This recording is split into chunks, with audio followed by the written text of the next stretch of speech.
irmãos, Evangelho de Mateus, capítulo 2, do verso 1 ao 18, nós vamos ler nessa noite.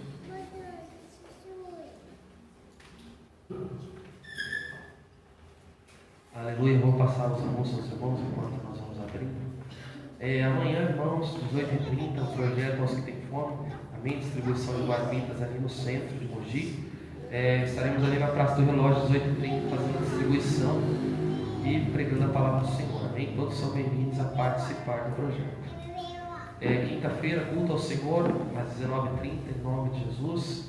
Sexta-feira, intercessão aqui às 19 horas, aberto também para toda a igreja que deseja participar da intercessão. Domingo, culto ao Senhor às 9 da manhã. No outro sábado, já dia 29, se eu não estou enganado, 29 de agosto, teremos culto dos jovens, amém? Vai ser realizado na igreja de Itaquera. Jovens aqui da nossa igreja, fale comigo ao final, nós vamos organizar a nossa saída, amém? Todos nós vamos estar lá juntos cultuando ao Senhor, sem ser sábado próximo. E no dia 6 do 9, primeiro final de semana de setembro, o nosso culto de comunhão será realizado lá no sítio lá dos pais do irmão Jefferson, amém? Para toda a igreja também, o culto inicia às 10, teremos culto, celebração, comunhão, e depois o culto, almoçaremos juntos pela graça do Senhor, amém? Glória a Deus. É isso aí, vamos ler juntos Mateus capítulo 2, verso 1 ao 18, nós vamos ler nessa noite, amém?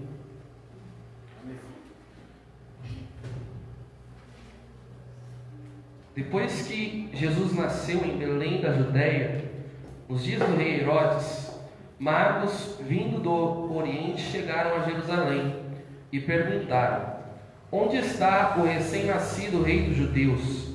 Vimos a sua estrela no Oriente e viemos adorá-lo. Quando o rei Herodes ouviu isso, ficou perturbado, e com ele toda Jerusalém. Tendo reunido todos os chefes dos sacerdotes do povo, os mestres da lei, perguntou-lhes onde deveria nascer o Cristo. E eles responderam: em Belém da Judéia, pois assim escreveu o profeta: mas tu, Belém, da terra de Judá, de forma alguma és a menor entre as principais cidades de Judá, pois de ti virá o líder que, como pastor, conduzirá Israel, meu povo. Então Herodes chamou os magos secretamente e informou-se com eles a respeito do tempo exato em que a estrela tinha aparecido. Enviou-os a Belém e disse: vão informar-se com exatidão sobre o menino. Logo que o encontrarem, avisem-me, para que eu também vá adorá-lo. Depois de ouvirem o rei, eles seguiram o seu caminho, e a estrela que tinham visto no Oriente foi adiante deles, até que finalmente parou sobre o lugar onde estava o menino. Quando tornaram a ver a estrela, encheram-se de júbilo. Ao entrarem na casa, viram um menino com Maria, sua mãe, e, prostrando-se, o adoraram. Então abriram os seus tesouros e lhe deram presentes: ouro, incenso e mirra. E tendo sido advertidos em sonho para não voltarem a Herodes, retornaram à sua terra por outro caminho. Depois que partiram, um anjo do Senhor apareceu a José em sonho e lhe disse: levante-se, tome o menino e sua mãe e fuja para o Egito. Fique lá até que eu lhe diga, pois Herodes vai procurar o menino para matá-lo. Então ele se levantou, tomou o menino e sua mãe durante a noite e partiu para o Egito, onde ficou até a morte de Herodes. E assim se cumpriu o que o Senhor tinha dito pelo profeta: do Egito chamei o meu filho. Quando Herodes percebeu que havia sido enganado pelos magos, ficou furioso e ordenou que matassem todos os meninos de 2 anos para baixo, em Belém e nas proximidades, de acordo com a informação que havia obtido dos magos. Então se cumpriu o que fora dito pelo profeta Jeremias. Ouviu-se uma voz em Ramá, choro e grande lamentação. É Raquel que chora por seus filhos e recusa ser consolada, porque já não existe. Amém?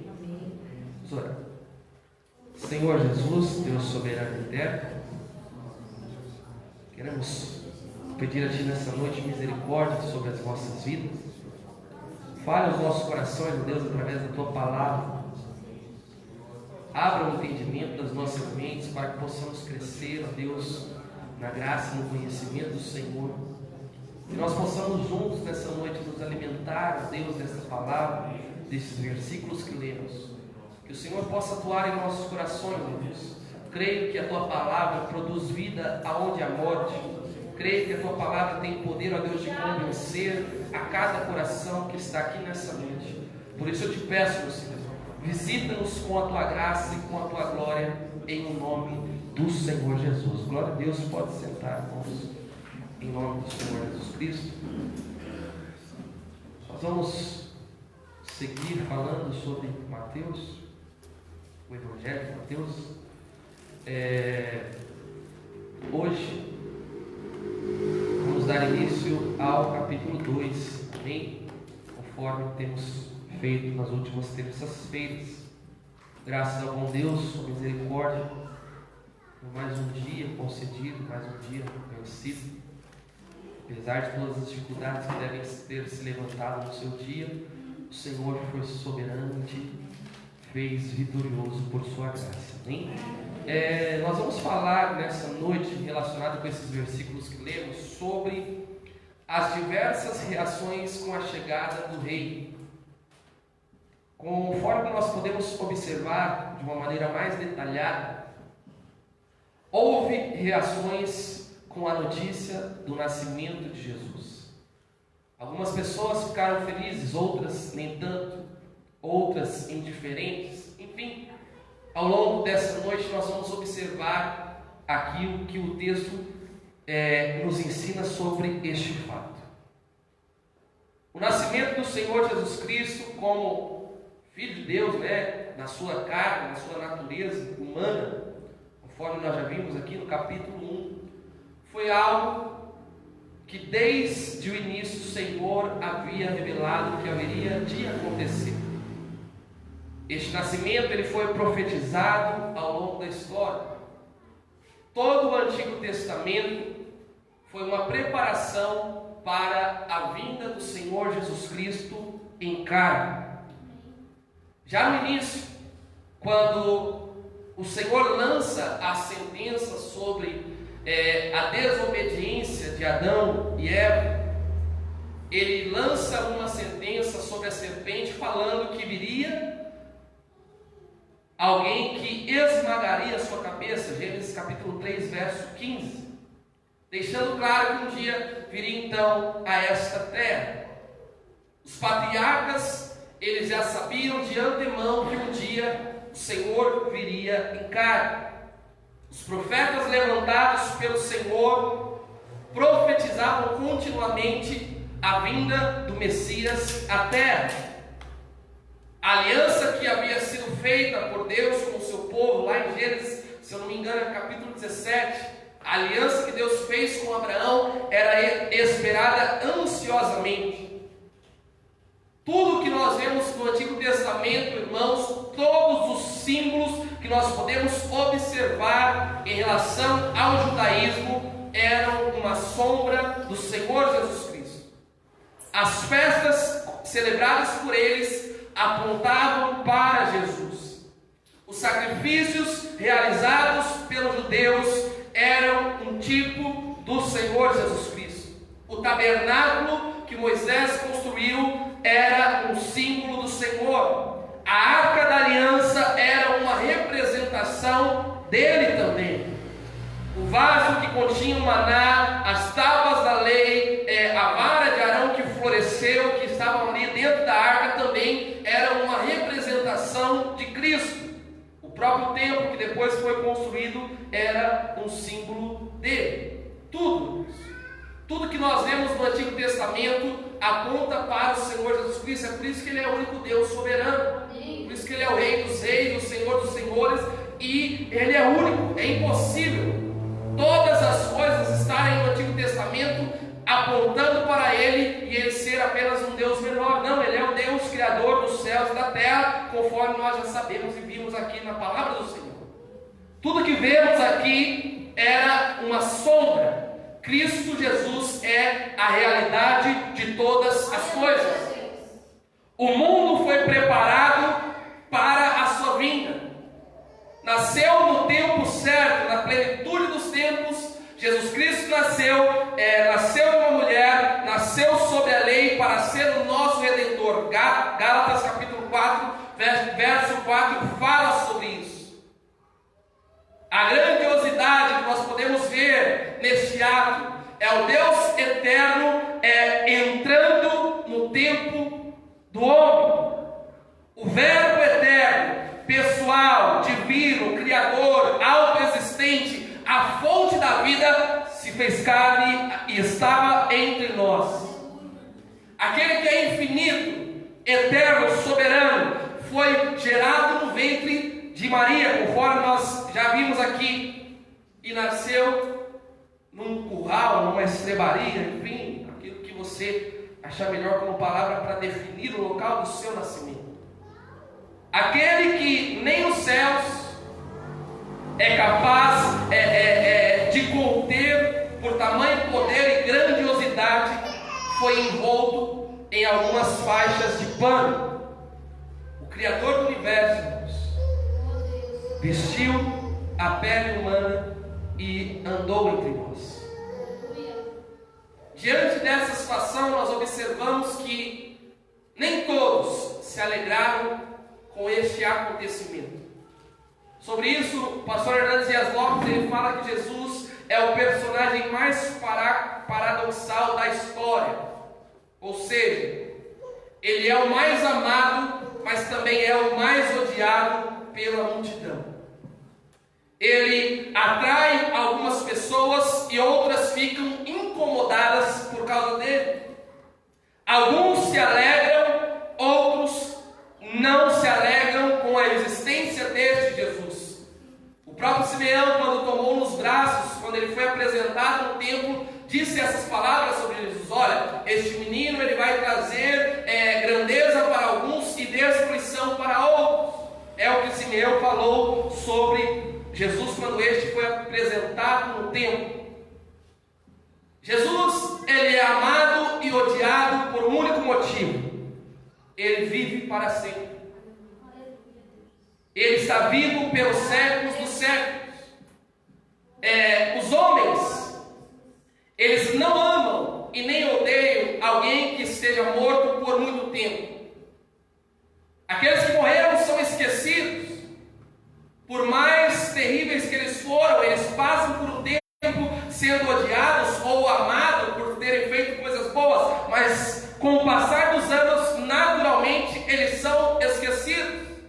Por exemplo, nós podemos observar os faraós do Egito, que foram terríveis, foram esquecidos. Os reis da Síria foram esquecidos. Os reis da Babilônia que morreram e estão mortos foram esquecidos. O próprio Império de Roma, os terríveis imperadores que governavam aquele império, todos morreram e foram esquecidos. Porém, Jesus, ele está vivo e ele vive pelos séculos dos séculos. Ninguém é como o Senhor Jesus Cristo. Ninguém é como ele. Somente ele detém toda a vida em si mesmo. Aleluia. Somente ele venceu o poder da morte. Por causa dele, hoje nós também venceremos por sua graça e misericórdia. Aleluia. E Jesus, então, ele nasce num curral, numa estrebaria em Belém. Ele que comandou toda a história. Ele que está sentado no seu trono de glória, comandando todas as coisas. Ele que sustenta a nossa vida, que é aquele que sustenta a nossa fé e nos traz esperança. O pilar da nossa fé, a razão da nossa existência, enfim, tudo isso é Jesus para nós. É por isso que os que não compreendem, não creem nele, o odeiam por ele ser tão bom, tão maravilhoso e tão Deus verdadeiro assim. Jesus, a sua presença, a sua palavra incomoda aqueles que desejam fazer o mal. Aqueles que vivem para o mal não suportam ouvir falar de Jesus. Aqueles que vivem as suas vidas vidas de maneira impuras, não suportam ouvir falar sobre a santidade de Jesus. A própria palavra de Deus, ela é um desafio para os filósofos que tentam de todas as maneiras colocar as suas filosofias para deixar de lado todo o ato glorioso de Deus, como Deus supremo em todas as coisas desde a criação. Odeiam ao Senhor Jesus Cristo. O próprio plano estabelecido pelo Senhor em relação à eternidade e a momentaneidade deste mundo que nós vivemos, este mundo passageiro que nós moramos hoje, frustra os planos daqueles que acham que tudo aqui é suficiente. A vida de Cristo e a doutrina que Ele estabeleceu vai de encontro à vida daqueles que vivem para os prazeres deste mundo. É por isso então que as pessoas ou amam ou odeiam ao Senhor Jesus. Não seria diferente aqui com a notícia da sua chegada. A primeira reação que nós podemos observar aqui sobre o nascimento de Jesus foi a rejeição, a hostilidade e o ódio que gerou no coração de um homem chamado Herodes. Os versos 1, 3, 4, 7 ao 9, 12, 13, 15 ao 20 falam sobre esta reação do rei atual, que era Herodes o Grande. No Novo Testamento, irmãos, nós temos mencionado 4 Herodes: Herodes o Grande, Herodes Antipas, Herodes Agripa I e Herodes Agripa II. Esses 4 fazem parte e foram citados no Novo Testamento. O primeiro Herodes, que é do tempo do nascimento de Jesus, ele reinou do ano 39 até o nascimento de Cristo. 2 anos depois ele faleceu. Herodes Antipas, que foi o seu filho, ele foi governador, o tetrarca da Galileia. Herodes Agripa I, ele foi um perseguidor da igreja em Jerusalém, inclusive foi ele que deu ordens para que matassem Tiago, e também deu ordens para que Pedro fosse preso. E o outro Herodes Agripa II quase se converteu ao evangelho com a pregação de Paulo. Está lá em Atos 26, 28, ele falou para Paulo dessa forma: por pouco você me persuadiu a se tornar um cristão. Então nós temos esses 4 Herodes aqui relacionados com a palavra do Senhor, que foram destacados como reis, enfim, sobre o Novo Testamento. Herodes o Grande, que é este aqui, que nós temos como o cara que odiou o Senhor Jesus Cristo. Quem era ele? Seu pai era Antipato, um idumeu. Ele foi feito rei de Jerusalém. Roma reconheceu ele como rei de Jerusalém, então por isso que ele governava ali toda aquela região, sendo o rei dos judeus. Ele era meio judeu, ele tinha uma parte judia. Através dele se fundou toda a dinastia herodiana, que é esse que nós citamos agora há pouco, e toda a sua família reinou cerca de quase 100 anos o povo judeu. Por quase 100 anos eles permaneceram ali governando, claro, com a permissão de Roma, porque quem comandava tudo no final das contas era o Império Romano. Este homem ele foi reconhecido por muitas coisas, algumas coisas boas, mas principalmente coisas ruins. Algumas das coisas boas que ele fez para a nação de Israel foi a ampliação do templo e a reforma, né? Ele tornou-se que a obra que ele realizou deixou o templo muito mais belo do que já era. Foi um benefício para a nação de Israel. Ele também, no seu reinado, ele construiu portos, ele construiu fortalezas, ele construiu muitas coisas para a nação de Israel. Essas foram algumas das coisas boas. Porém, como nós podemos ver na leitura da palavra, este homem ele era um homem extremamente mau. Ele era um homem extremamente ruim. O seu reinado ele foi reconhecido pela maldade, pelas atitudes perversas que que este homem praticou. Um dos problemas que ele tinha, que o perturbava muito, era o poder. Então ele era um cara meio paranoico em relação ao poder. Ele tinha medo de perder o poder que ele havia conquistado. Diante disso, qualquer um que fosse ameaça para ele extirpava a vida. Se chegasse uma pessoa e desse a entender que ela teria condições de ser melhor do que Herodes e tomar o seu lugar, essa pessoa certamente seria morta. Nós vamos observar aqui a história deste homem, o quanto de morte ele deixou nos dias que ele viveu, só para conhecimento mesmo dos irmãos. Ele foi responsável por acabar com toda a dinastia dos Macabeus. Ele matou todos esses que surgiram. Ele mandou assassinar 45 dos nobres que faziam parte do Sinédrio de Israel.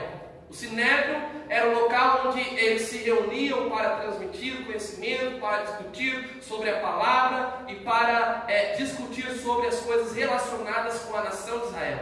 Havia 71 membros no Sinédrio, eles faziam votações, uma série de coisas. Este homem ele mandou matar mais da metade dos que faziam parte do Sinédrio. Por quê? Porque ele tinha medo desses homens derrubá-lo como rei. Ele chegou a matar 300 oficiais da sua própria corte. Ele teve uma mulher por esposa, o nome dela era Mariana, e ela vinha de uma família nobre. E por medo da família tirar o lugar dele, ele assassinou a família inteira da mulher. Acabou com todos. Outrora, ele nomeou um dos seus cunhados, o nome dele era Aristóbulo, como sumo sacerdote. E quando este começou a conquistar a simpatia do povo, ele também acabou com a vida do cara. Ou seja, ele era um homem extremamente cruel, perverso e se preocupava consigo mesmo. Aqui, mais mortes destacadas. Ele assassinou a sua sogra, assassinou essa sua esposa também, que eu acabei de citar aqui, Mariana. E principalmente, ele foi aquele que decretou a morte das crianças de 2 anos para baixo, que moravam em Belém e aos arredores. Então este homem é conhecido por todas as suas perversidades. Até os seus filhos ele mandou matar porque tinha medo dos seus filhos tomar o seu trono. Essa era o posicionamento de Herodes o Grande.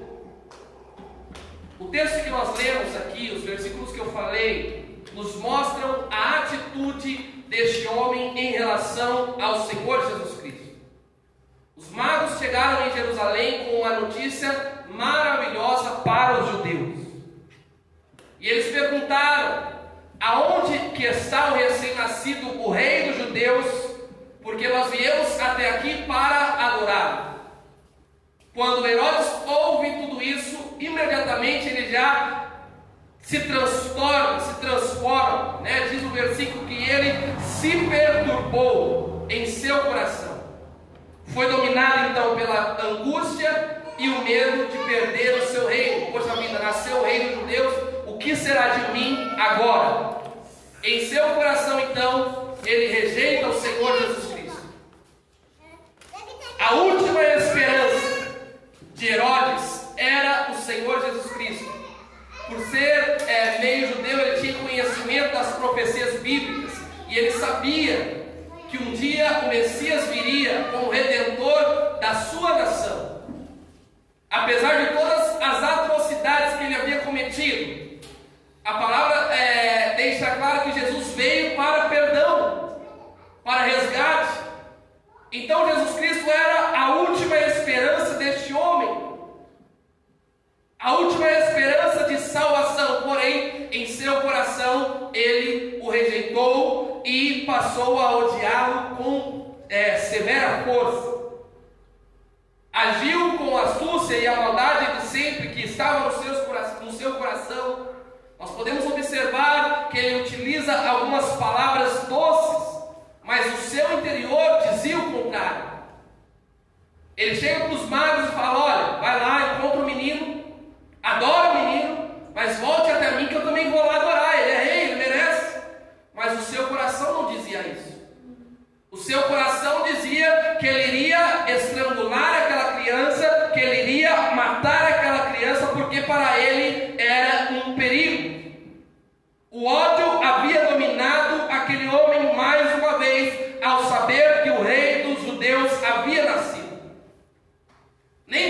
instante, irmãos, Herodes desejou conhecer a história da criança.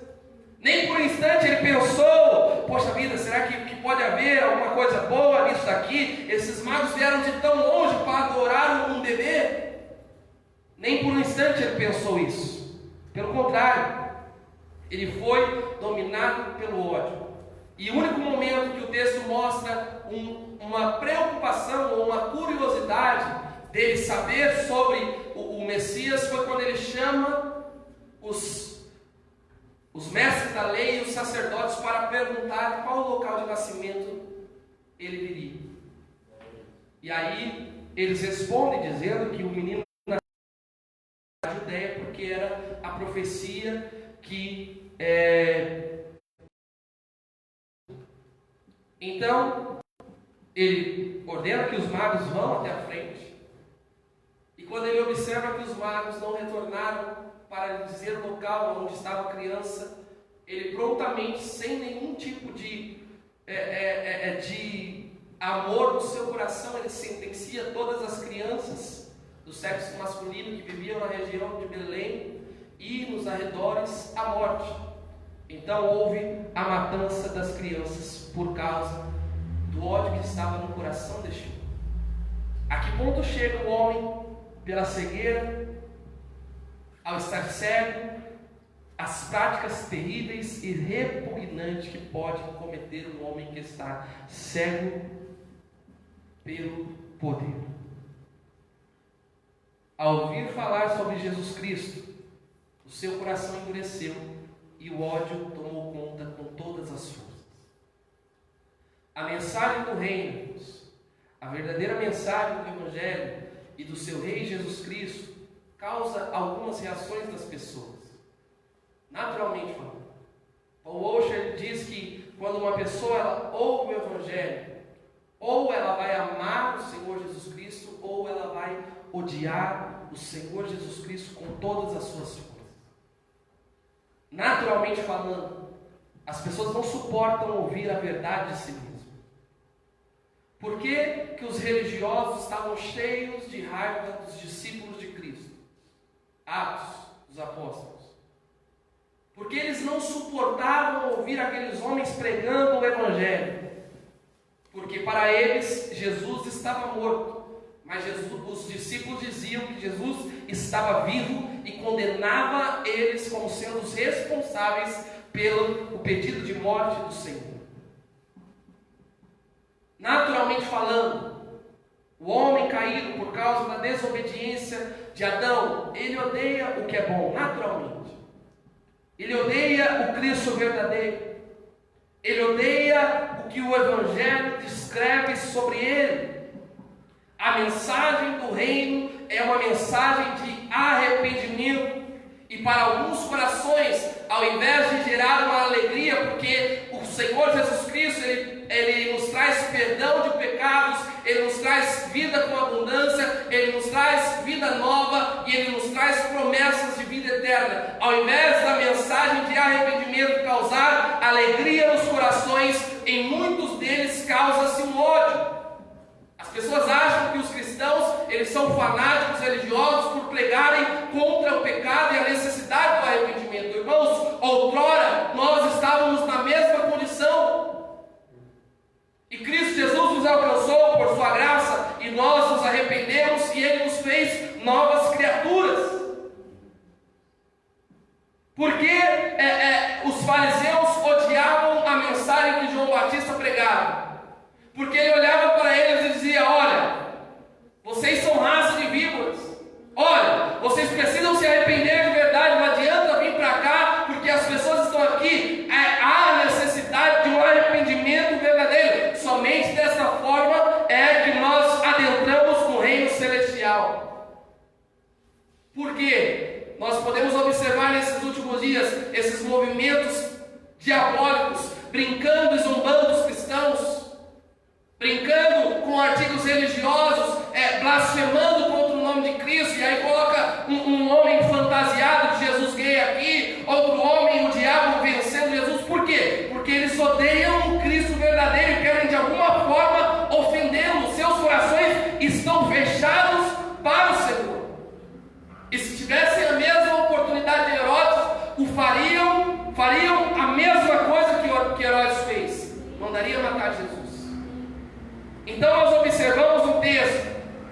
que a primeira reação no coração de Herodes foi uma reação de ódio. A segunda reação que nós podemos observar com a notícia do nascimento de Jesus, essa chega a ser um pouco mais triste do que o ódio, porque essa tem a ver com aqueles que conheciam a palavra de Deus. É a indiferença e o descaso. Verso 4 ao 6 fala sobre os sacerdotes e os mestres da lei. Mateus, ele escreve o capítulo 2 e ele nos mostra qual foi a recepção que o mundo deu ao Senhor Jesus Cristo como Rei Messias. E o que ele recebeu do seu povo foi rejeição, indiferença. Isso foi o que Israel ofertou ao Senhor Jesus. Quando ele nasceu em Belém, sequer havia um lugar para ele se hospedar. Foi jogado em uma estrebaria, um curral, juntamente com os animais. Ele nasceu na cidade de Davi. Na linhagem humana de Cristo, nós vimos que ele fazia parte da linhagem do rei, da linhagem de Davi. Ele era um herdeiro do trono como homem, mas a cidade o tratou com indiferença.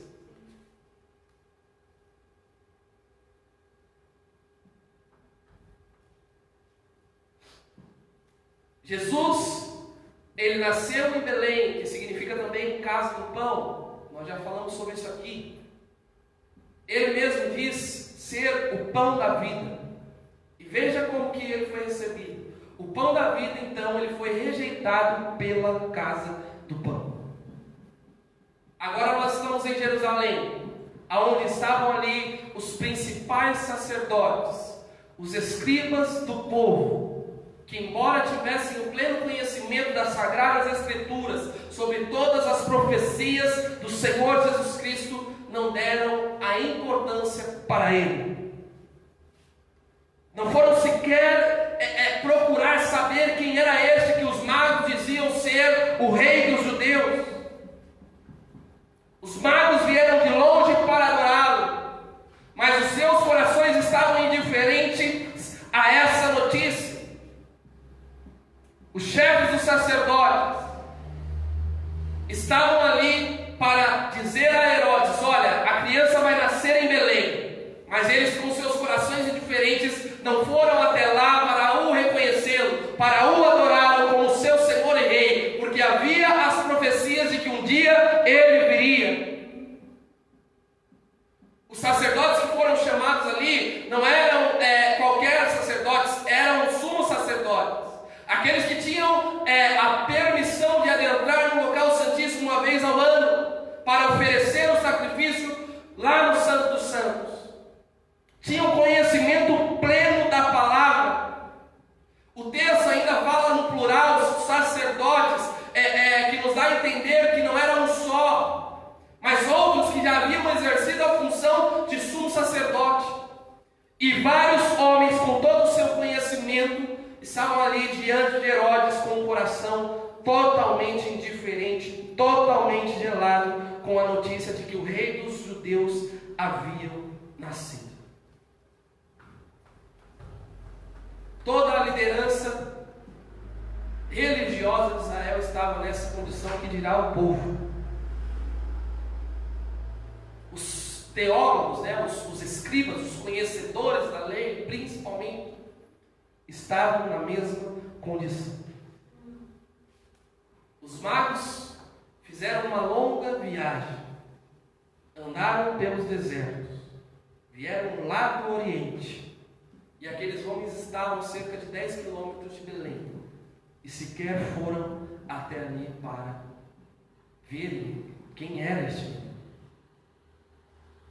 Charles Spurgeon, ele diz dessa forma sobre essa indiferença: que nunca seja o meu caso ser um mestre de geografia, profecia e teologia bíblica, e ainda assim carecer daquele de quem a Escritura fala. Do que adianta o conhecimento, toda a instrução, toda a sabedoria do mundo, se nós não tivermos Ele em nossos corações? Aqueles homens eram homens respeitados, doutores da lei, eles tinham um conhecimento profundo, mas não tinham a essência, o Deus verdadeiro do seu coração. Imagino eu que para um judeu essa notícia seria a mais esperada de todos os tempos. Para os pastores da época, então, o que dirá? O Messias veio, ele cumpriu as profecias, ele está entre nós, mas eles sequer foram até o Senhor. Eles sequer foram até lá para ver quem era este que os magos diziam ser o rei dos judeus. Estavam mortos, preocupados apenas consigo mesmo, com as suas altas posições, com os lucros que estavam tendo com as vendas de animais no templo, mas indiferente ao Senhor. Pessoas que se tornaram nobres não poderiam se misturar com uma criança que nasceu no curral. Corações distantes e indiferentes. Infelizmente, nós não estamos muito longe disso. Essa é uma situação que tem aumentado muito nesses últimos dias. A indiferença dos nossos corações tem tomado conta de muitos cristãos. Muitas pessoas têm tratado com indiferença as doutrinas bíblicas. O universalismo do pecado, irmãos, tem dominado o mundo de uma forma terrível. E se você se posiciona contra, você é escorraçado pelo mundo. Você não pode expor as doutrinas bíblicas. Não que nós não vamos fazer isso, vamos continuar fazendo, mas de um modo geral, aqueles que expõem, aqueles que pregam, eles estão sendo perseguidos. E nós temos visto aí na internet uma série de coisas acontecendo. Há um relativismo que toma conta dos corações, que é uma desgraça do inferno, que tudo é relativo agora, não é assim, não é tão assim, que diz a palavra. Então a relatividade, ela concorda com o pecado em partes. Então se é assim pode, se é assim não pode. Não, irmãos, a Bíblia não trata o pecado com relativismo. O que é pecado, o que não é. O ecumenismo que está acontecendo no meio religioso também é uma desgraça, porque nós observamos uma junta de religiões aumentando continuamente. Então vamos nos unir porque Cristo é bom, porque Cristo é amor e Deus é tudo um só. Quantas vezes nós não ouvimos isso? É tudo o mesmo Deus e não é tudo o mesmo Deus, irmãos. Há um só Deus verdadeiro e o seu nome é Jesus Cristo, e a esse que nós servimos. Se tudo fosse a mesma coisa, Deus não reprovaria as práticas repugnantes de deuses como Dagon, Baal. Todos estariam de acordo. Só há um Deus verdadeiro e o seu nome é Jesus, e nós não podemos nos amoldar a isso, nos tornar indiferente às doutrinas bíblicas que nos foi deixado. Politicamente correto, que é outra situação também, que está se tornando mais importante do que a Bíblia. Então, por causa dessa situação, muitos estão concordando com coisas que a Bíblia condena. Isso é indiferença.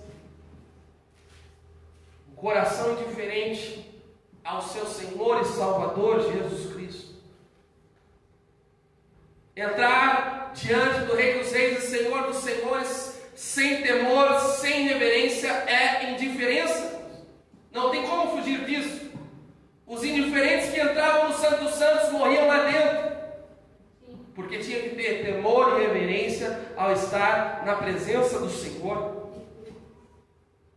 Os cultos, irmãos, não são oferecidos a homens. Nós não estamos aqui para cultuar nenhum homem, mas sim cultuar ao Deus soberano. Então nós precisamos adorá-lo com todas as nossas forças. Nós não podemos sentar nessas cadeiras com os nossos corações divididos, indiferentes. Não, Cristo está aqui, irmãos, e Ele merece o seu melhor, o meu melhor. Nós precisamos entrar em sua presença, crendo que há um Deus se manifestando e atuando em nosso meio. E esse Deus, Ele é soberano, Ele é justo, Ele sonda mentes e corações. Então não podemos ser dominados pela indiferença palavra de Deus e não praticar, irmãos, é tratar o Senhor com indiferença. Nós até aqui temos lido textos bíblicos. Eu não tenho pegado o livro de Buda ou o livro de qualquer outro Deus que seja, não. Nós estamos focando na Bíblia. E se é aplicado para nós como texto bíblico, como doutrina bíblica deixada pelo Senhor, e nós não colocamos em prática, nós estamos sendo indiferentes com o Senhor Jesus Cristo. Nós estamos sendo. Da mesma maneira que os religiosos o trataram com indiferença. Que isso não aconteça conosco, irmãos. Se porventura acontecer ou estiver acontecendo, Deus ainda é um Deus misericordioso. E nós podemos ir até Ele nessa noite. A terceira reação que nós observamos sobre a notícia do nascimento de Jesus é o reconhecimento e adoração. Versos 1, 2 e os versos 7 ao 12. Sobre os magos que vieram de longe para adorar. As poucas informações que temos sobre esses homens, magos ou sábios, estão aqui nesses versículos que lemos nessa noite. Tudo que nós podemos saber é isso. J.C. Reed, ele fala, olha, nós não podemos conhecer a nacionalidade dele. E quanto a serem reis e serem três, e se chamarem Belchior, Baltazar e Gaspar, são coisas da tradição sem o menor fundamento histórico e bíblico. Então veja, as pessoas dão números, dão nomes, sendo que a Bíblia sequer traz isso. Então as únicas informações que nós temos é essa. Estes homens vieram de longe para o adorar, para exaltar o seu santo nome. Vieram do Oriente para reconhecê-lo como Rei dos Reis e o Senhor dos Senhores. O que nós podemos aprender com a atitude desses homens? Em primeiro lugar, o que eles fizeram antes de encontrar a Cristo? Verso 1. Magos vindo do Oriente chegaram a Jerusalém. Antes de encontrar o Senhor, eles não mediram esforços para ir até Ele. Vieram do Oriente, um lugar extremamente distante. Fizeram uma longa viagem pelos desertos. Com certeza foram castigados pelo calor rigoroso do deserto, conforme nós sabemos, e pelo frio também rigoroso que se faz à noite no deserto. Foram dias, talvez semanas e até mesmo meses de uma jornada cheia de perigos. Contudo, eles não mediram esforços para chegarem até o Rei. Eles caminharam com determinação. Eles estavam dispostos a pagar o preço que fosse para adorar este Rei. Eles estavam preparados para reconhecê-lo e o honrar como Rei. Havia uma disposição em seus corações e nada iria lhes fazer parar. Nada, absolutamente nada. Eles buscaram a informação direto na fonte, na palavra de Deus. Capítulo 2, verso 2 diz que eles foram até Jerusalém. O texto fala que eles viram uma estrela e após ver a estrela, eles foram para Jerusalém. O texto não fala que eles foram seguindo a estrela, mas eles foram até Jerusalém. Eles foram buscar informações aonde havia a palavra de Deus. É por isso que eles chegaram lá perguntando: aonde está o recém-nascido? Herodes chama os estudiosos, os sacerdotes, os escribas e lhes pergunta onde ele deve nascer. Eles foram buscar a fonte na palavra de Deus. Porque é na palavra que nós encontramos tudo que nós precisamos para viver. Amém. Apesar de serem magos e sábios, eles não fizeram os seus misticismos para descobrir. Eles foram direto na fonte. Outra coisa, havia perseverança. Perseverança na busca pelo Senhor. Com certeza, eles puderam observar como a cidade ficou perturbada com a chegada. Eles observaram que Herodes não era um homem qualquer, nem um homem comum. ao ouvir o que eles estavam fazendo ali. Pela situação que nós vimos de Herodes, esses homens até corriam risco de vida, mas eles continuaram perseverando na busca pelo Senhor.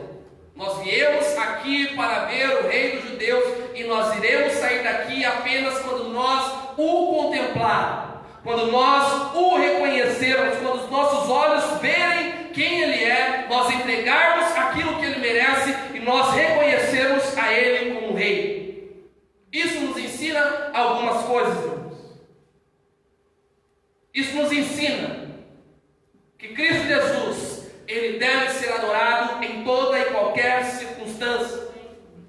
Ele é Deus sobre tudo e sobre todos. Ele é Deus soberano, irmãos, e nós somos criaturas. Isso nos ensina que nós não devemos nos contentar com a circunstância e deixar de buscar o Senhor por causa dos problemas, ou deixar por causa do cansaço. Não, nós não devemos medir esforços para irmos até o Senhor. Isso nos ensina que para irmos e servirmos a este Deus, nós precisamos da sua palavra. Quando eles foram em Jerusalém para saber dos sábios, dos mestres da lei, aonde ele nasceria, diretamente da palavra. E isso nos ensina que não importa como você esteja, persevere buscando o Senhor Jesus. A segunda situação que nós podemos observar foi a atitude deles ao encontrar o Senhor Jesus Cristo. A primeira é: eles se alegraram. Capítulo 2, verso 10. Quando eles chegaram no local onde o Senhor Jesus Cristo estava, os seus corações se alegraram. Agora eles estavam diante do Senhor. Eles haviam vencido todas as lutas e chegado até Ele. Se Herodes estava cheio de ódio em seu coração, se os sacerdotes e os escribas da lei estavam cheios de indiferença, os corações dos magos estavam cheios de alegria. Nós conseguimos encontrá-lo. Era verdade. Aqui está o Rei. Aqui está o Senhor dos Senhores. Aqui está Ele. Ao se alegrar, eles passam agora a adorar ao Senhor Jesus Cristo com toda a humildade e reverência. Verso 11, a primeira parte fala que eles se curvaram diante do Senhor. Ao entrar na casa, viram um menino com Maria sua mãe e, prostrando-se, o adoraram. Eles se prostraram diante do Senhor em total reverência, reconhecendo quem Ele era. Ali estavam eles agora, prostrados aos pés do Salvador. Isso joga por terra também toda a ideia de presépio, todas as situações, porque eles foram para adorar apenas Jesus. Eles não adoraram nem a estrela, nem a mãe, mas apenas o menino Jesus, que era o Deus encarnado. Aleluia. Eles deixaram de lado todo o seu prestígio, porque eram homens notáveis. Eles eram homens reconhecidos e se humilharam diante do Senhor. Charles Spurgeon diz assim: aqueles que buscam por Jesus o verão, aqueles que realmente o veem o adorarão, aqueles que o adoram consagrarão seus bens a Ele. R.C. Sproul, ele fala desta forma: os magos foram a Belém não para homenagear o rei, mas para adorar a divindade. Aleluia, Jesus. William Hendricks diz ainda assim, assaz oportuno quando escreve desta forma: toda a ênfase de Mateus acerca dos magos é colocado naquilo que é mais importante. Viemos para adorar. Não se nos dá uma descrição detalhada da estrela, não se nos diz como os magos relacionaram a estrela ao nascimento, não se nos diz quantos magos eram, como estavam vestidos, como morreram ou onde foram sepultados. Tudo isso e muito mais foi intencionalmente deixado envolto em sombra, com o fim de que contra esse fundo escuro a luz pudesse brilhar com muito mais esplendor. Esses magos quem quer que tenha sido, de onde quer que tenham vindo, vieram para adorá-lo, e apenas isso. E eles o adoraram, ofertaram os presentes, destaca aí no verso 11 também: ouro, incenso e mirra. Nós já falamos aqui sobre presentes, então não vou entrar muito aqui, mas rapidamente, só para nós termos o entendimento aqui. Os tesouros que eles levaram ao Senhor Jesus Cristo davam um devido reconhecimento de quem Ele é, o Deus soberano. Havia-se esse costume no Oriente. Os presentes ouro e incenso estão descritos lá em Isaías capítulo 6, verso 6. O ouro é um presente para o rei, o incenso é um presente para a divindade, e a mirra é um presente para quem está destinado a morrer. Então, ao entregar esses presentes ao Senhor Jesus Cristo, eles estavam reconhecendo que Jesus era o Rei dos Reis, o Deus que havia se encarnado e que estava destinado a morrer pelos homens. Foi este o propósito da vinda do Senhor. Dessa maneira, eles reconheceram ao Senhor Jesus Cristo. E por último, após tudo isso, o que eles fizeram depois que tiveram um encontro com o Senhor Jesus Cristo? A atitude deles não era mais a mesma. Eles passaram a viver agora debaixo da orientação de Deus, ou seja, obedecendo a ordem do Senhor. O verso 12 lhes dá uma ordem, e a ordem é que eles não deveriam voltar para Herodes. E eles obedecem esta ordem e vão para a sua cidade, de onde eles vieram, por outro lugar. Mesmo que a caminhada fosse mais longa, por obediência ao Senhor, eles agiram dessa maneira. E uma outra situação é que eles voltaram por outro caminho. Ao retornarem para a sua terra por um outro caminho, após terem um encontro com Cristo, nos mostra que aqueles que são encontrados, aqueles que encontram ao Senhor Jesus Cristo, já não vivem mais em seus caminhos. Eles passam a viver pelos caminhos de Deus. Há uma mudança na mente, no coração, na vida e no caminho. Então, irmãos, com tudo que falamos nessa noite, que nós possamos absorver principalmente a terceira reação em relação ao Senhor Jesus. Quando nós ouvimos falar sobre Jesus, o que vem em nossos corações? Será que Ele é tudo que nós temos? Será que nós reconhecemos Ele realmente como nosso Deus, independente da situação, independente da circunstância?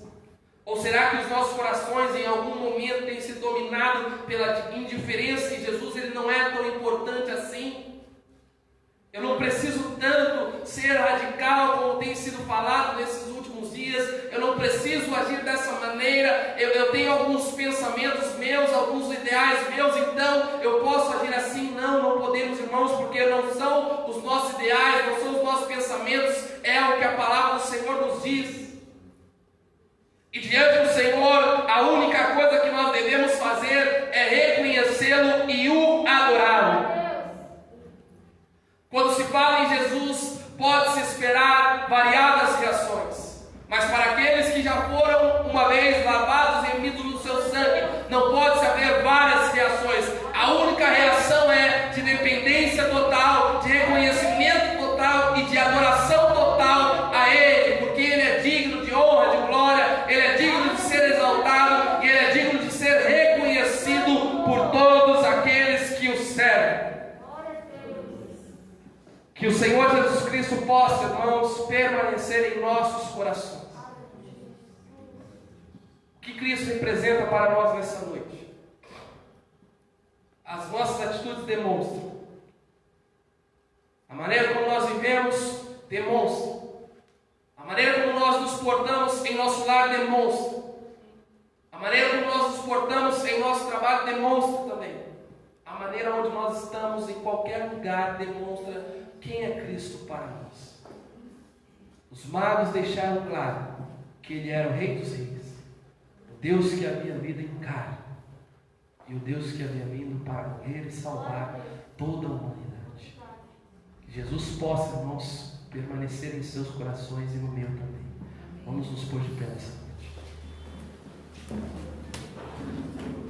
Aleluia.